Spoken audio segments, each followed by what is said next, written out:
Good evening, everyone. Thank you for joining me. Where do I start? Well, I don't want to turn this channel into. I mean, when we started these channels, me and Sarah, we were wanted to goof around. We wanted to talk about all sorts of stuff. I wanted to talk about current events, the odd little bit of aliens and all sort of stuff. But the reality is, the way the world's going at the moment, it's absolutely crazy. What's happening right now in the last few hours in Ukraine is absolutely catastrophic, and I think very soon Kharkiv could be encircled. So if you guys remember a few videos back, I said that the main threat now is that Kharkiv is encircled and the Russians get behind it and then they move on to the River Dnipro.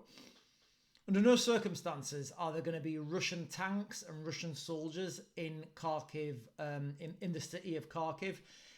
It just takes too many people. The human resources that you have to invest into a fibula fighting in built-up areas, operation like that is just huge. So that's not going to happen. However, if you look at the ground, and for those of you who used to be in the military or still in the military, you'll understand that people shout, the ground dictates your movement, and it does. So Kharkiv is very vulnerable to a few key major roads. And once you can take control of those major roadways, then you can essentially stop all traffic in and out. Essentially, you control the city, you control the people, and you don't have to go in. There's no real reason for you to go in there. That said, the people inside, they would struggle. They would be vulnerable to having their water turned off, have their electricity turned off, all these sort of things that can be done from the outside. So as we are at the moment, guys, the Russians have done a lightning offensive from the north. They've been pushing down and they've taken a lot of ground from the north. Remember, I said they were going to do a pincer movement, so they'd come from the north and from the south. At the moment, it looks like they're just trying to exploit the northern corridor. Kharkiv itself is only about 20 kilometers, about 20 kilometers, I think, from the Russian border, the Ukrainian northern border, the Russian southern border. So it's very easy for the Russians to get in close. The problem's going to be when they manage to get behind Kharkiv and when they come from the south. So that's the reality of what's happening. Now, I don't know why this is getting no media attention in the news at the moment. People are talking, there's students in universities in the UK and they're all these pro-Palestinian marchers. And guys, I get it. What all wars are bad. All loss of life is terrible. And I'll say that even on the Russian side of it, even on every side of it, because these wars, they're not fought by the idealistic politicians who send these people to war. They're fought by the private soldiers, the younger people who just want to do the right thing, who want to, who love where they live. So that's the reality of, the situation on the ground. And I think that all war should stop. What we've got in the UK at the moment is a very peculiar thing. We've got anti-Jewish movements in campuses all over in universities in the UK. I think it's Oxford or Cambridge University in particular comes to mind.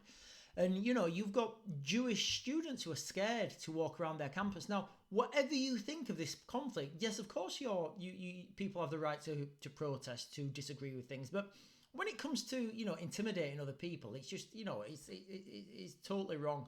So, and again, this brings me back to, and I don't want to get into this, but this brings me back to, I think it's Ezekiel, the books in the Bible, the Ezekiel verses. I think it's Ezekiel 13, where they say that, there's going to be Russia, Iran. Who else does he say? He basically in the Bible it names all the bad nations that are going to be at war with Israel. And guys, I don't know if we're living in these end times, but there's certainly an argument to say that these prophecies are coming true. But anyway, guys, that's what's happening in Ukraine at the moment. This is what I've. In fact, hang on, I've just got a message. Yeah. Okay. Yeah, so I've got contact in Ukraine. He's constantly giving me updates on what's happening, the reality of the situation on the ground. We're just talking now, and he's just said, the Ukrainians are sending a lot of troops up to this northern border with Russia, north of Kharkiv. guys, because everybody knows if the Russians manage to push through there, they can encircle Kharkiv. But what people are saying is, right, where are these troops coming from? What other areas are being left thin? You know, and when those areas are left thin, that could leave them as areas for exploitation. Is it a decoy move in Kharkiv? I don't know. But things are getting really intense at the moment in Ukraine, as I said they would. As soon as the United States agreed this huge aid package, I said straight away, you can look back through my videos, I said, guys, the Russians are really going to push hard now. They're going to push hard before this extra ammunition gets there, and they're going to hope that they can exploit so much ground that the extra ammunition, it's not going to make any difference because the Russians will have taken that much ground in itself.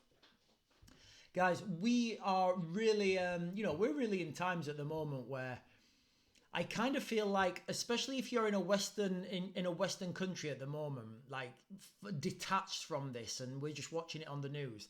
You know, I think things are going to get really, really wild really soon. I mean, let's not forget it's an election year this year as well, and already in the UK we've seen, this is so astonishing. We've seen just let me say this. Local councillors elected on their foreign policy. How is that even a thing? Like, your local councillors, they're there to do potholes for council tax, getting your bins emptied, you know, things that are local to those regions. I don't know. I mean, you know, we've seen it all over the UK. Those councillors that have been elected on a Palestinian vote. How are the utilities in that area? How's the infrastructure? How is the council tax? Where's that money being spent? What's the bins like? What are the parks like? Are they bothered about this? Or are they just, ranting about Palestine and all this sort of stuff?